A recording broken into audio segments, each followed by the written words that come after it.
যুদ্ধবাজ লড়াইকাম যুদ্ধবাজ লড়াইকাম এই ভয়াবহ আক্রমণের পরেও এই নির্বিচারে শিশু হত্যা, স্কুলের ছাত্রছাত্রী হত্যা, এরপরেও ভারতের সাথে ইরানের দীর্ঘদিনের বন্ধুত্বের সম্পর্ক এবং বাণিজ্য চুক্তি বজায় আছে। এখনো কিছুদিন আগে 7 মাস আগে ইরানের গুরুত্বপূর্ণ সমুদ্র বন্দর, যেই বন্দরে ট্রাম্পের দৃষ্টি নিবদ্ধ আছে, যেখান থেকে শুধু ইরান নয়, সমস্ত দক্ষিণ পূর্ব এশিয়া এবং মধ্যপ্রাচ্যে ভারতের ব্যবসা বাণিজ্যের পথ অনেকটাই সুগম হবে। মোদীজি সেই চুক্তি করে আজকে এটাও মোদীদের কাছে বড় কথা নয়, বড় কথা হচ্ছে আমেরিকার দাবিদারি করা। আজকে ওই ইরানের গুরুত্বপূর্ণ যে পথ, জলপথ, সেই জলপথ বন্ধ হয়ে যাওয়ার ফলে আজকের দিনে আমাদের দেশে পেট্রোলের দাম বেড়ে গেছে।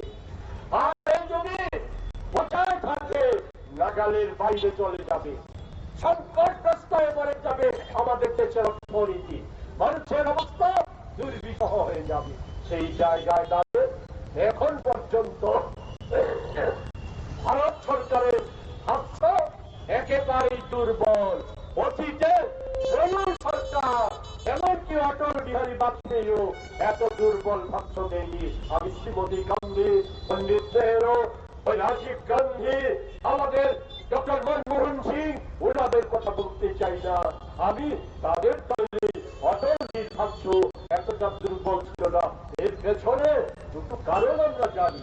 একটা হচ্ছে অ্যাকশন ফাইল, যে অ্যাকশন ফাইলে যুক্ত আছে ওই ট্রাম্প সাহেব এবং সন্দেহ অ্যাকশন ফাইল থেকে এখন পর্যন্ত যা কিছু বেরিয়েছে তাতে সন্দেহ মোদী জড়িত থাকা বিষয়টা, মোদীর মন্ত্রিসভার সদস্য জড়িয়ে থাকা বিষয়টা, আর তার সাথে আছে আপনার আদানির মামলা।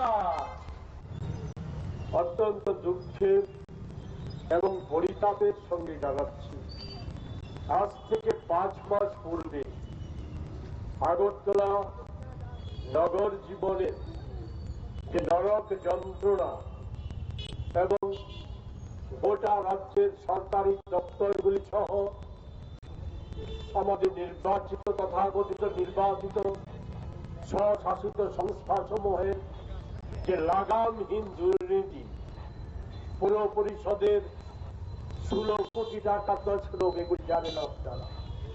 এই বিষয়ে আমরা আগরতলা পুর নিগমের মাননীয় মেয়রের কাছে প্রদেশ কংগ্রেসের পক্ষ থেকে চিঠির মাধ্যমে আবেদন করেছিলাম আমাদের একটু সময় নির্ধারিত করে দেওয়ার জন্য, যাতে আমরা এই বিষয়গুলি নিয়ে ওনাকে অবহিত করতে পারি, আমাদের মতামত আমরা তুলে ধরতে পারি, ওনার যে বক্তব্য এটাও যাতে আমরা জানতে পারি। আজ কাল পরশু করতে করতে 5 মাস পরেও এতটাই ব্যস্ত ওনার সময় হয়নি। বাধ্য হয়ে আমরা তো চুপ করে থাকতে পারি না। আমরা আমাদের নিগমের কমিশনারের উদ্দেশ্যে আমরা চিঠি দিয়েছিলাম যে আজকে তারিখে আমরা 2 তারিখ, আজকে 2রা মার্চ, আমরা ওনার সাথে 12টা থেকে 1টার মধ্যে ওনার পছন্দসই সব সময়ে আমরা সাক্ষাৎ করতে চাই। উনি ওনার অফিস থেকে জানিয়েছেন উনি স্টেশনে নেই। ব্যাপারটা স্বাভাবিক নয়। আমরা অনুরোধ করেছিলাম অফিসে যারা জানিয়েছে তাদেরকে যে উনি নেই, কোনো কার্যকারণে নাই থাকতে পারে, কিন্তু ওনার হয়ে ওনার যে কোনো অধস্তন আমাদের দাবি সরকারকে গ্রহণ করে যাতে ওনাকে কনভে করা যায়। কিন্তু আজ পর্যন্ত পুরো এই 1 মিনিট আগে পর্যন্ত আমরা পুর নিগমের পক্ষ থেকে কোন রকম বক্তব্য জানতে